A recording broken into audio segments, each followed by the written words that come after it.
I'm Scott Ashford. I'm head of the School of Civil and Construction Engineering at Oregon State University, and I was part of the GEER Advance team funded by the National Science Foundation to carry out a reconnaissance for the 2011 Japan earthquake. The GEER team was the first official team of foreign researchers invited to Japan to investigate this event. And this is because of our long-term collaboration that we fostered over the years with our Japanese colleagues.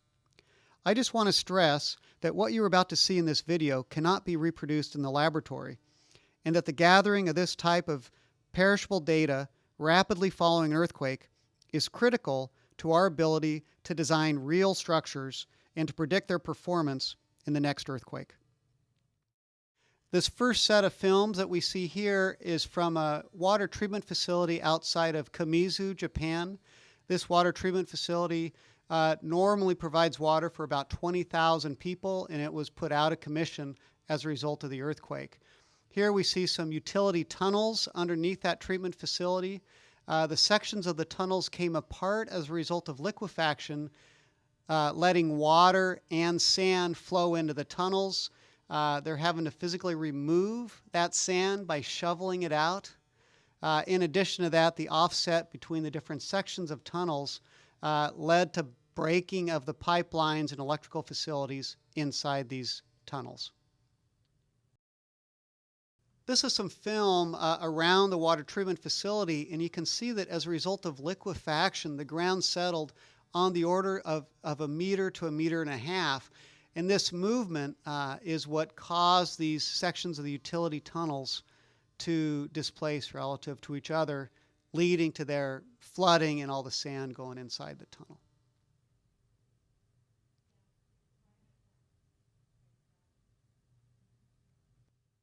This is the type of information we try to collect on these GEER reconnaissance efforts. Here we are measuring the amount of settlement around these pile-supported buildings. This is an example of an apartment complex in Kamizu, Japan. All of this sand is a result of liquefaction, water and sand boiling up out of the ground as a result of the strong shaking.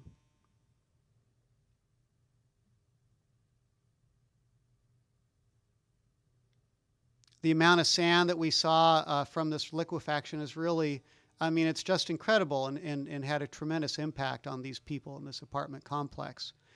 This is a shot outside of that apartment complex, and you can just see how soft, right, how loose that sand is even after the earthquake. Here, some of our team members are actually getting stuck in the sand, trying to pull out of it. As we pan around this area, you'll be able to see sand boils, or small, what we call sand volcanoes, all over the place. And these all are erupting out of the ground after the earthquake.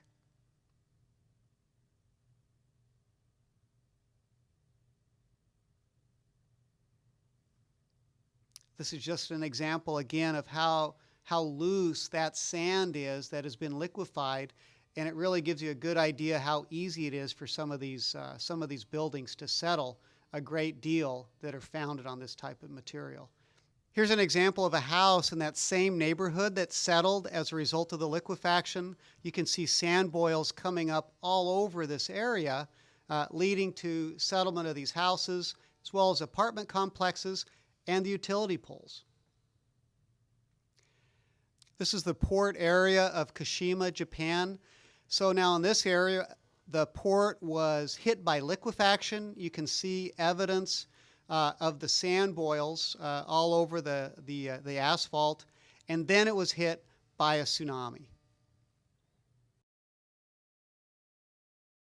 So this is very common type of damage we see resulting from liquefaction at port facilities, where we get these voids and lateral movements of the quay walls causing settlement of the inland areas. You also get sliding of the port toward the open water, resulting in cracks in the asphalt. Here we're now seeing some of the tsunami damage. This is inside one of the port buildings, and it is really surreal going inside a building that has been filled with seawater and debris from the tsunami. In this area, I think the tsunami was only 2 to 3 meters high. It damaged a lot of vehicles in the area, phone booths, fences, just really a strange sight. Here we see that these are all containerized cargo containers that were just strung willy-nilly around the area as a result of the tsunami. So now these are some examples of the type of perishable data we try to collect. This is a strong motion instrumentation site in the background, those buildings that you can see. And this is documenting that liquefaction took place around that strong motion instrumentation site. Critical for our follow-up analyses. Here we have some levees that were damaged as a result of the strong shaking. What we want to see is if there's evidence of liquefaction or what caused these cracks. Here's an old fishing pier. Again, we have lateral displacements as a result likely of liquefaction in this area. The measurements from this landslide are another type of information that we try to collect on these GEER investigations. Here, what we're trying to do is document the amount of movement, the materials that slid, so that we can go back and do follow-up research once they go ahead and clean up this road and make the repairs. These are just some examples of, again, lateral movement of port facilities as a result of liquefaction. Here in these athletic fields, you can just see sand boils resulting from liquefaction just all over the place. I mean, this is really overwhelming. Now, it's important for us as part of this GEER reconnaissance to get there quickly because, you know, they try to clean these areas up really as quickly as they can. Here's an example. While we were there, they were already repairing much of the work on the levees. Now, here's another example of the effects of liquefaction. This is a sewer line that floated once the ground liquefied and actually popped up out of the ground. What this does then is cuts off all the sewer access to these people in the neighborhood. Here you can see the manhole in the foreground actually popped up.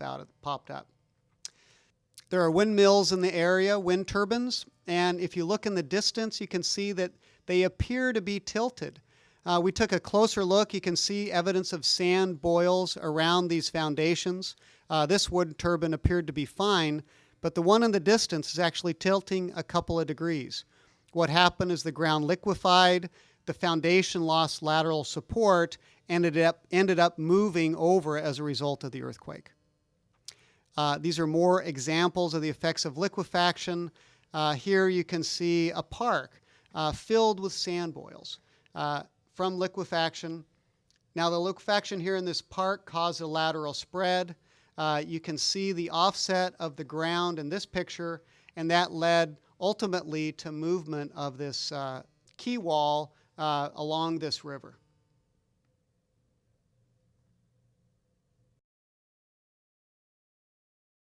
Now, here's the impact on homeowners. So individual homeowners are collecting the sand and putting it in bags and then depositing it in these common locations. You know, if you also look at the impact on homeowners, here are sewer trucks. They're coming in to pump all the sand and sewer out of all the broken sewer pipes. Now, this is another strong motion instrumentation site adjacent to a bridge, and what we see here is liquefaction, again, over the general area. We also observe some damage of this bridge. You can see the cracking in the abutment. Here's a town that was affected pretty much on their main street as a result of liquefaction. Here's a shop that settled about 1.5 meters into the ground. And if you look in the distance, you can actually see a water tower that appears to be tilting, but this is the end of our investigation. We're on our way to the Tokyo airport, and we have to leave that for the next team.